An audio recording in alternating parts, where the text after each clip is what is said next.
mau berlatih. Perkenalkan, nama saya Kristisya Kamintia. Saya Nabila Ayu. Saya Kevin Hermawan. Saya Muhammad Atta Rizky. Kami dari kelas 12 PA 1. Kami mau menceritakan sebuah kisah inspiratif dari Nabi Yunus alaihi salam. Berikut ini videonya.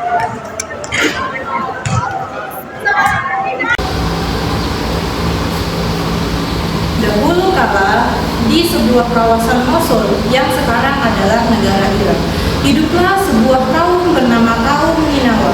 Kaum tersebut merupakan kaum para penyembah berhala.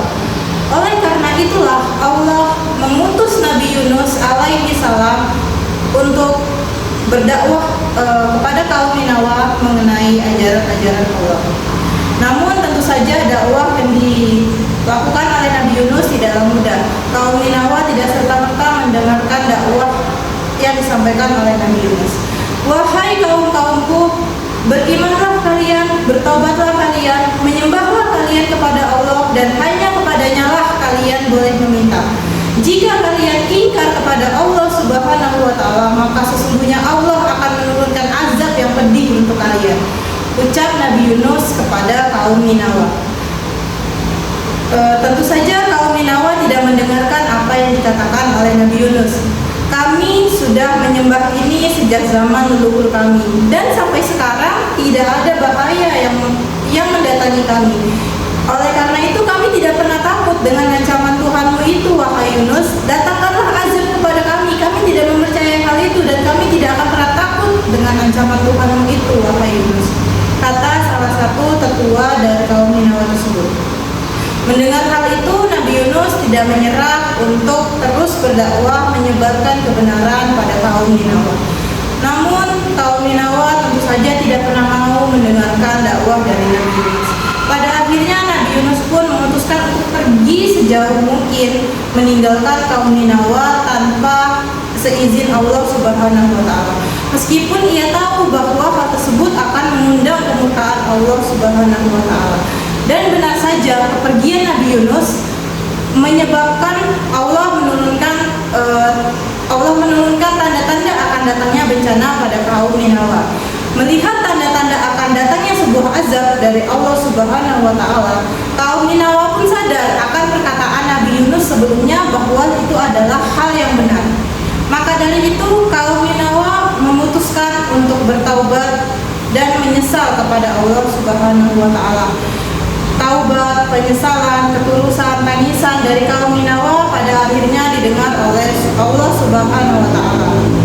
Dan Allah pun memutuskan untuk tidak jadi menurunkan azab kepada kaum Ninawa dan memberikan kesempatan kedua kepada mereka. Pada akhirnya kaum Ninawa pun kembali menjalani hidup dengan keberkahan dan juga rahmat yang kembali Allah Subhanahu wa Ta'ala berikan kepada mereka.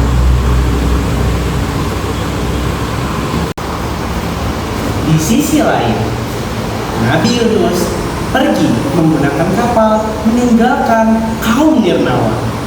Di mana pada awalnya kapal yang ditunggangi oleh Nabi Yunus baik-baik saja. Tiba-tibalah malam hari, air laut tiba-tiba berubah. Badai datang mengguncang seluruh kapal yang dinaiki oleh Nabi Yunus. Air ombak yang tinggi pada saat itu membuat semua orang yang ada di dalam kapal menjadi ketakutan. Akhirnya awak kapal pun berseru, "Kita harus meringankan seluruh beban di kapal ini. Buang semua barang-barang kalian ke laut," ucap dari sang kapten kapal. Namun pada saat seluruh kru berhasil membuang semua barang-barang mereka, ini tidak membuahkan hasil, tidak menyeimbangkan kapal yang ditunggangi oleh Nabi Yunus. Tanpa mereka sadari, Allah Subhanahu wa Ta'ala telah mengutus sebuah ikan paus, yang dimana ikan paus ini selalu mengikuti kapal yang ditunggangi oleh Nabi Yunus. Sesekali ikan paus akan menunjukkan dirinya ke permukaan dan menghantamkan tubuhnya ke kapal yang ditunggangi oleh Nabi Yunus sehingga membuat kapal tersebut berguncang hebat. Akhirnya, karena tidak membuahkan hasil, kapten kapal pun menyuarakan pendapat lainnya. "Kita akan melakukan sebuah pengundian.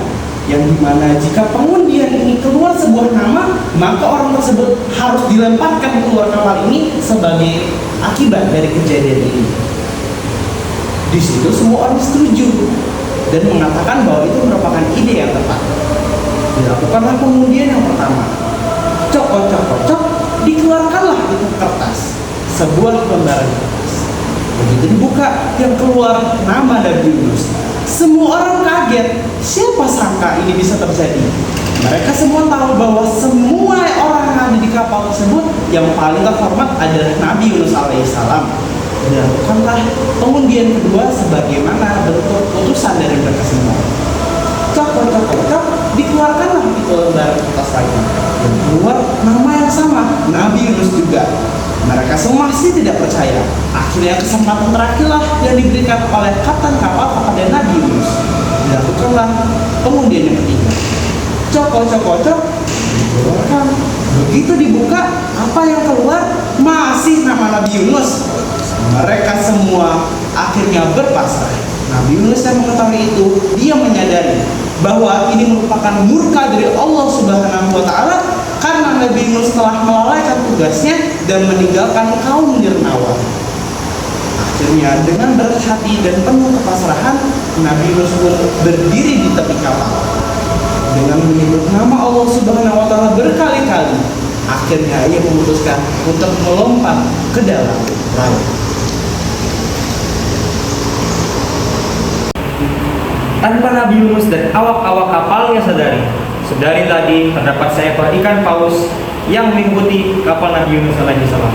Atas perintah Allah Subhanahu wa Ta'ala, ikan paus tersebut melahap Nabi Yunus dalam sekali telan, tanpa menggigit, tanpa mengoyak, ataupun tanpa merobek tubuh kulit dari Nabi Yunus alaihissalam. Sebangunnya Nabi Yunus dari pingsan, ia bingung. Ia tidak menyadari, ia tidak mengetahui di manakah dirinya sedang berada. Bahkan Nabi Yunus sempat mengira bahwa dirinya telah meninggal, telah wafat. Nabi Yunus alaihissalam sempat mengira bahwa dirinya telah mati. Namun satu hal yang ia ketahui dengan pasti ialah ini merupakan suatu penjara. Ini merupakan bentuk murka, bentuk marah Allah Subhanahu wa Ta'ala yang menimpakan hukuman, menimpakan konsekuensi dan sanksi pada Nabi Yunus karena telah meninggalkan kaum Ninawa. Di dalam perut ikan paus, yang Nabi Yunus bisa lakukan hanyalah meratapi, dan meratapi, merenungi, dan merenungi. Mengapa ia meninggalkan kaum Ninawa padahal Allah Subhanahu wa Ta'ala belum memerintahkannya? Mengapa ia berpaling pergi dari kaum Ninawa padahal Allah Subhanahu wa Ta'ala belum berfirman? Dan setelah itu Nabi Yunus overthinking sudahlah dia meninggalkan kaum Ninawa tanpa seizin Allah, apa jadinya kaum tersebut tanpa bimbingannya? Tidak seharusnya Nabi Yunus meninggalkan kaum Ninawa.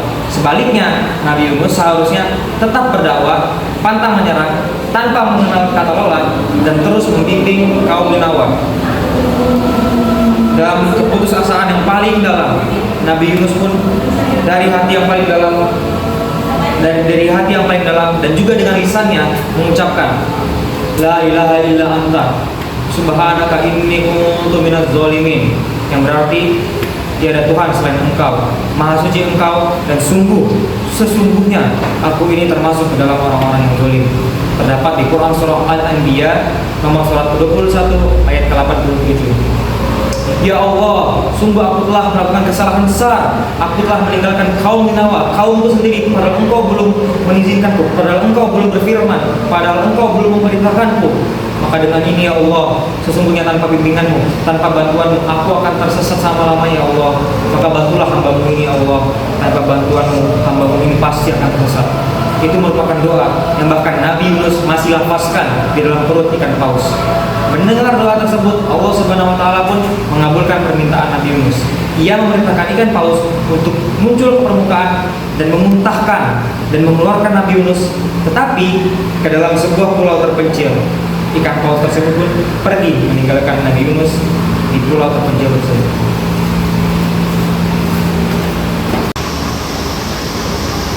Nabi Yunus terdampar di sebuah pulau dan mengalami sakit parah karena terkena asam dari perut paus. Ketika ia terkena sinar matahari, kulit Nabi Yunus terbakar. Tetapi ia tetap menjalankan ibadah kepada Allah SWT. Allah SWT menemukan Tuhan di sekitarnya. Tuhan tersebut untuk melindungi Nabi Yunus dari terkena sinar matahari dan menumbuhkan buah-buahan untuk dimakannya. Atas izin Allah SWT, Nabi Yunus berhasil dan kembali ke kota Ninawa. Sesampai Nabi Yunus di kota Ninawa, ia sangat terkejut karena semua penduduk kota Ninawa menyambut kedatangan Nabi Yunus. Wahai Yunus, sesungguhnya kami telah beriman dan beribadah kepada Allah, satu-satunya Tuhan yang Maha Besar, salah satu mata kaum dari kota Ninawa. Nabi Yunus sangat senang dan Nabi Yunus memutuskan hidup di kota Ninawa hingga ia wafat. Nah, dari Nabi Yunus kita dapat belajar bahwa kita dapat mengambil hikmahnya dari sini. Kita tidak boleh menjadi seseorang yang putus asa dan kita harus percaya pada Allah, yaitu Maha Pengampun dan Penolong. Kesabaran untuk mendapatkan sebuah ujian yang berat itu kita harus libatkan dengan tulus, sehingga kita selalu senantiasa ikhlas dalam menghadapi suatu tantangan dan kita selalu terus jalan dan kita nggak boleh menyerah sama sekali. Sehingga itu dia hikmah yang bisa saya ambil. Nah, demikian ini menjadi suatu penghujung video ini. Terima kasih yang sudah menonton video ini hingga akhir. Saya Kenes, perwakilan dari kelompok 12PA11 mengucapkan terima kasih. Wassalamualaikum warahmatullahi wabarakatuh.